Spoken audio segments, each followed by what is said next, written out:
Now it's time for Perspective. And my guest on the programme today is a man who spent his early life living in a refugee camp in Sudan and his early teens in Saudi Arabia. He arrived in London as an underage, unaccompanied refugee without a word of English. He went on, though, to earn an MA in Development Studies at SOAS and a BSc in Economics at UCL. He's written several books, the latest of which is this one. It's called The Seers. It's the story of a homeless Eritrean in London. We'll talk about that in a moment. And he founded as well the Creative Writing Academy for Refugees and Asylum Seekers. Sulaiman Addonia joins us now, ahead of his appearance, in fact, at Paris's bookshop, Shakespeare and Company, later this evening. Great to have you with us on the program. Thank you for having me. Thanks very much for coming in. Let's talk about the book, first of all. I mean, it follows the first weeks, doesn't it, of a homeless Eritrean refugee in London around a foster home in Kilburn. Tell us about it. Yes, I mean, it's actually, I haven't planned to write this book, you know. It was during the first lockdown. So basically, I write all my books and essays in cafes. And in March 2020, all the cafes in Brussels where I'm currently based were closed. So I really panicked at the time. I didn't know what to do. And then one afternoon, it was a beautiful afternoon during the lockdown. I stood in front of ponds of exile in Brussels. A name came to me, and I just took out my iPhone, and I thought, interesting. So I've written the first sentence, and then I was gone. First sentence led to 3 weeks. Yes, of 3 writing. weeks of absolute intense. Like it was an outpour, honestly. And it's. I'm not looking back. I'm not surprised because I've worked for the past 10 to 12 years trying to kind of move my practice from the writing from the conscious to the subconscious. So I've been doing a lot of work in how to actually, as a writer, you stand there and you surrender to your character and you let your character take you wherever they want to go without judgment, without reservation, fear, anything like that. It's absolute freedom. She's called Hannah, isn't she, Yeah. this character we're talking about? The book focuses quite a lot on her sexual life, doesn't Yeah. it? Tell us why that is. Well, I have no idea why, because, as I said, I've kind of written it from the subconscious, but I don't also see why not. You know, a lot of people ask me those questions about, like, my second novel is set in a refugee camp. It also focuses on intimacy. And a lot of people ask me why? I mean, and why not? But also the fact is a lot of refugees flee with little belonging, you know, and so the body becomes the most precious belonging they have, especially like Hannah, when she comes to England, she's not speaking the language, she's not being, you know, her application case is taking such a long time to be accepted. So she's basically held up in a room. And the only thing she has is her body. And so that becomes an avenue for her to kind of discover, you know, she learned the language of the body before she managed to learn English, for example. So erotic desire, sensuality becomes a focus for people who have nothing else. And I mean, is that not necessarily the case for everyone who finds Absolutely. themselves in that situation, but it's the angle that you decided to focus on? Yeah, because I find intimacy, especially for people on the move, quite. I know it's a sensitive subject, but also at the same time, it gives me the opportunity to say we are human beings. We have, you know, we go through a lot of humiliation, you know, waiting to be accepted and so on. And I think by actually expressing our desire is one way of actually reclaiming our humanity in the way we want to, you know, we want to see ourselves the way we want to be seen. And it's not just Hannah's story, is it? It's also the story, to a certain extent, of her mother as well. Tell us how that comes into it.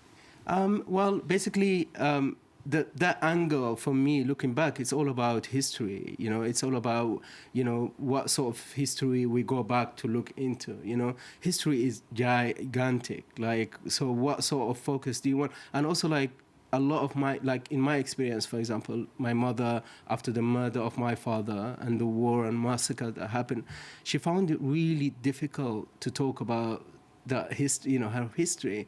And so, you know, it was late in my 30s when I first time discovered, for example, how my father was murdered, you know. And so I think that relationship between Hannah and her mom is, you know, her mother leaving a diary before, and she died when Hannah was 2. I think it just says, like, for some parents, I think it's really important to pass on their history in their own voice. It's clever the way you weave it in, isn't it? Because it's Hannah comes to London with her mother's diary, so that's how you manage to get the connection between the two. It's pretty obvious where this comes from in you. Tell us a bit about your own personal experiences and how you've interwoven them, if you like, into what you write. I think all my books, well, first of all, I like to set my books in real setting because I'm interested in architecture. I walk a lot. I'm a flaneur. You know, I relate to cities with its architectural space before I relate to people, to its people and languages, and that is, I think, that comes from my relationship. You know, having come, for example, to the UK as, you know, not being able to speak English, you know, and not being able to communicate to people, but I was out on the street all the time, and the buildings and the kind of language they embody, and that kind of you know, and how you translate that kind of relationship you have with the buildings has been that kind of like the central focus that has been important for my mental health, you know. But in my life, I was born on a small border town between Ethiopia and Eritrea during the 30 years war between the two countries. My father is Ethiopian, my mother is Eritrean. He was murdered when I was 2. Before he was murdered, there was a massacre that was committed in our town by the Ethiopian army, the Dirk Ethiopian army, and more than 400 people were killed. So we were lucky to escape, and then my mother decided enough was enough, and then we fled to a refugee camp in Sudan, and then she left me with my grandmother when I was about 3. She left for Saudi Arabia to work as a servant for a Saudi princess, and then when I was 10, I joined her, and then when I was 15, she sent us to London. It's incredible, the history and you know, what has happened to you in such a short amount of time. How does it, I mean, you could have written a book, I suppose, you know, which was your story, or you could have written a book which was about the history and about the situation, but you decided to channel all that into a novel which is about somebody else, effectively. How do you manage to do that, if you Well, you know, like, I think it's an interesting question, because when I came to Brussels, I moved to Brussels from London for love. It was the first time in my life where actually I was the person who decided to make that kind of decision to move, you know. But when I came to Brussels, I felt incredibly lonely. I couldn't speak the language. My partner, you know, she had a full-time job. It was her family. She's Belgian, so her family and so on. And then avant-garde artists became my friends. You know, I had like terrible insomnia. I couldn't sleep. So I was surrounded by artists and, you know, and surrealist artists, avant-garde artists. And that's when my practice has changed. And that's when my focus became like, you know, we can't tell a story, but we don't, you know, we can tell a story in so many different ways, you know, and doing it like that kind of avant-garde way, which is raw, you know, comes from the gut, and you just following your character and going wherever they take you. It's just been, for me, the most beautiful way of telling especially a story like mine, weaving it into this kind of books. Yeah, it's fascinating the way you managed to do it. I mean, I have to.